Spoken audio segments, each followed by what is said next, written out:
Assalamualaikum warahmatullahi wabarakatuh. Perkenalkan, nama saya Al-Maghfirah Ibrahim dari kelas 8B.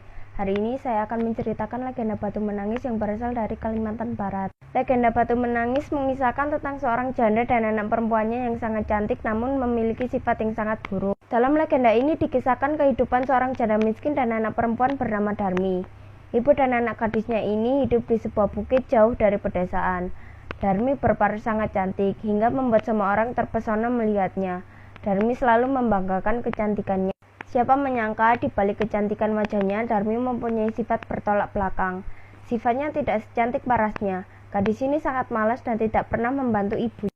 Kesibukannya setiap hari hanya bersolek, tidak pernah mau membantu bekerja di sawah maupun menyelesaikan pekerjaan rumah. Sang ibu hanya bisa sabar dan terus bersabar. Sebagai ibu, wanita ini tak berhenti memberi nasihat demi nasihat. Darmi keras kepala, tak mau mendengar nasihat baik ibunya. Untayan doa setiap hari dipanjatkan sang ibu untuk anaknya yang bersifat kurang baik.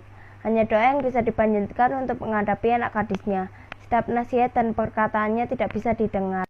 Suatu hari Darmi meminta ibunya untuk dibelikan alat kecantikan yang habis. Ibu tak tahu alat kecantikan seperti apa yang Darmi maksud.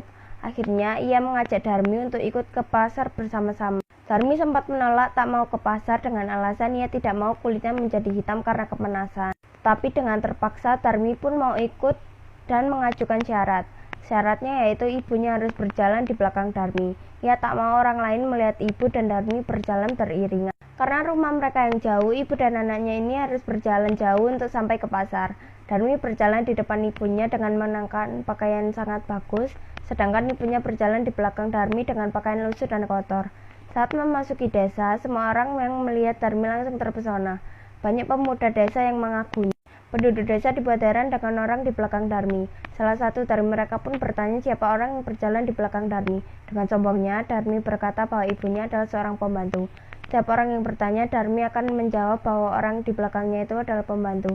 Sang ibu hanya bisa menahan diri dan menangis dalam hati. Itulah setiap gadis itu bertemu dengan seorang di sepanjang jalannya yang menanyakan perihal ibunya. Selalu jawabannya seperti itu. Ibunya diperlakukan sebagai pembantu ataupun budak.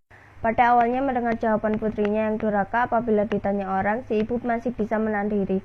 Tetapi setelah berulang kali ditanya, jawabannya masih tetap sama dan sangat menyakitkan hati. Pada akhirnya si ibu yang malang itu tak bisa menahan diri. Lalu ia "Ya Tuhan, hamba sudah tidak kuat menahan hinaan ini. Anak kandung hamba dengan teganya memperlakukan diri hamba sedemikian rupa.